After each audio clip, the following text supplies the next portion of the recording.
this isn't a shock to anyone because we've been talking about it for months now that if Harbaugh left college football, which we said if he wins a national title, I mean, that's for sure he's leaving. I said even if he didn't win the title, he's leaving because of all the NCAA violations and stuff that could be coming his way. And then we said if he got to the NFL, where would he go? And, Chicago was interesting because of the number 1 overall pick. And if he wanted to mold and shape a young quarterback, he could have his choice of that. But we also said that the smartest job for him to go take is the Chargers job because everyone wants a Chargers job because you already have a proven quarterback, Yeah. We said this back in June, man. Although I need to go back and find that and clip that out where we said this back in like June or July. We said he was whether he won or not. He was gone to the NFL, and we thought this would probably be the spot because we all couldn't stand Brandon Staley and thought he was the worst coach in the NFL. Turns out he was. Well, besides Josh McDaniels. That's right. Yeah, I know. I want some too, man. I'm thinking about it myself right now. Looks really good. Yeah, we knew this was coming, man. We felt like it was.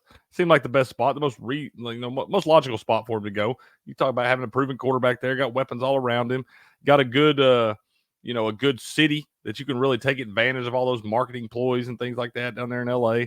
So, yeah, I mean, I think this is a good fit for everybody. I really do. Yeah. That being said, so it sounds like it sounds like the Chargers have, from what's being reported, they have sent an offer. So it's his job if he wants it. They were meeting, I guess, yesterday to talk about GMs. How do you feel about that? Hiring a coach before hiring your GM? I think I kind of like it the other way around, or kind of. Yeah, I mean, I definitely like hiring the GM first because usually what happens is you wind up hiring a coach, and that they wind up hiring a GM that the coach doesn't agree with, and they wind up butting heads for the first couple seasons until somebody gets fired somewhere. It usually winds up being both of them because they can't see eye to eye. So, yeah, I think you definitely hire a GM first and make sure he's on the same page with you as far as what coach you're going to bring in. Yeah, I think that's the smarter move, but that's not what they chose to do. But, yes, so you do have in LA, you have a proven quarterback. So you've got one of the more talented quarterbacks in the league. So that's nice. And you've got a really, really nice defense, really expensive defense. That just seems like it just needs to be coached up right. And it's a very enticing job. But the only thing that sucks about it is that you don't have that really good young quarterback on a rookie contract, especially when. So I was thinking, we've been talking about this for months now about this being one of the better jobs in football, but it's not easy. As I look at this salary cap, they're already $44 million going into this offseason. They're $44 million over the cap. Now I know that's like that seems like a lot, but it's real easy to get rid of that $44 million. For example, the Bucks had the worst. Your Bucks had the worst salary cap issues. They were $53 million over the cap last season. I mean, look, and they ended up winning a playoff game. So a lot of that, though, I would say the Bucks is even worse because a lot of it was like Tom Brady's, and so you didn't even have a player out there. Like some of these guys, they had, love to pay those guys sitting on the yacht. Love that. So, but the Chargers are going to have to make some moves here. So here's their salary cap hits. So here's Khalil Mack. Hey, that's pretty good. There's a good tidbit. Yeah, Kyle. Yeah. Yes, he did, but I would argue that is more rare that works out. Like I'm just saying, we've seen it more times than not be a problem. I wasn't aware that Kyle Shanahan was the one that hired Lynch there, but that would obviously work. It shows it can be done, but more times than not, it seems to be a problem. Mm-hmm. So, for example, they're $44 million over the cap. If they cut Khalil Mack, that would save them $23 million right there. So do you want to do that though? No, I'm just saying that would save them because he's a $38.5 million cap hit. You're going to pay that guy $38.5 million, 15.38% of your salary for the season. Yeah, or do you cut? Here's the other stuff. But let me show you this. Okay, Joey Bosa. Obviously, you're not getting rid of Joey Bosa, but they also show the post June 1st. Ooh, that saves you a lot if you cut him post June 1st as well. Anyways, Bosa, they're not going to get rid of Bosa, but he's a $36 million cap hit. Keenan Allen is a damn near $35 million cap hit. Can't really cut him either. And Mike Williams is a 32.4. You've got That's who you got to cut. right there. Look at this. You've got almost 27% of your salary cap in 2 wide receivers. And you just drafted another one that's not panning out right now. That's what I'm saying. It's like you got to cut Mike Williams. And here's Justin Herbert's deal, right? So obviously you're not cutting Justin Herbert, and his salary cap hit this next season is not that bad. It's 19.3. Hell, Derwin James gets paid too. Yep. Yeah, no, I mean, I love Mike Williams. I've always been a big Mike Williams fan. Been pulling for him for years now, but he just can't seem to keep it together for a full season, man. I don't know that you can pay that man that kind of money to not know if you're going to have him for half the year every year. Keenan Allen, has had the same kind of issues, but Keenan Allen had a great season last year and really was able to hold it together down the stretch. I think the only reason, if they'd have been in any kind of contention, he'd have played all those games. I really do. But I just, Mike Williams, I've seen too many injury bugs. I think you got to let him go. I hope he finds another landing spot. We got a spot for you down in Tampa, but I think you got to let him go if you're LA. Yeah. So what you're probably going to see happen is some of these guys are going to get extended because that's one way to shuffle this money around to help with the cap hit. Yeah, Kansas City would take him. I bet they would. At least he can catch the ball. Very well. So yeah, you'll see some. I would bet Khalil Mack probably just gets extended, and they'll restructure this again. That way they can move the money around. Because why would you do that? But yes, I would argue, honestly, with how much this is right here, I would argue you would have to cut both guys. You'd be better off cutting both guys and trying to go after and get different wide receivers. I don't think you're wrong.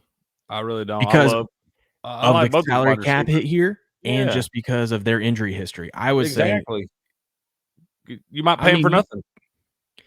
Yeah, if you cut him right here, that's 20 million, and that's 23 million. You're under the cap now. All of a sudden, you know what I mean?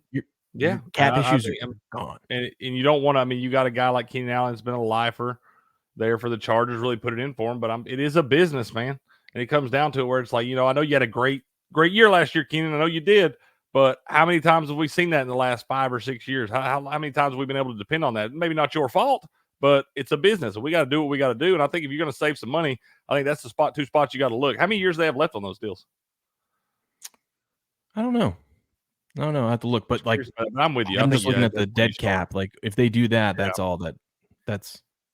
I'm with you, man. I think that'd be a good starting spot. I know you hate to say it if you're a Chargers fan. You got both those guys. Both those guys are fan favorites. Both the fans like those guys a lot. They put it in for the franchise and really earn their time. But, we know what the NFL is, and we know it's a business, and we know how that goes. And I think if you're working to, especially with the new coaching staff coming in and things like that, where you want to kind of start fresh, these guys are part of the past regimes and all that.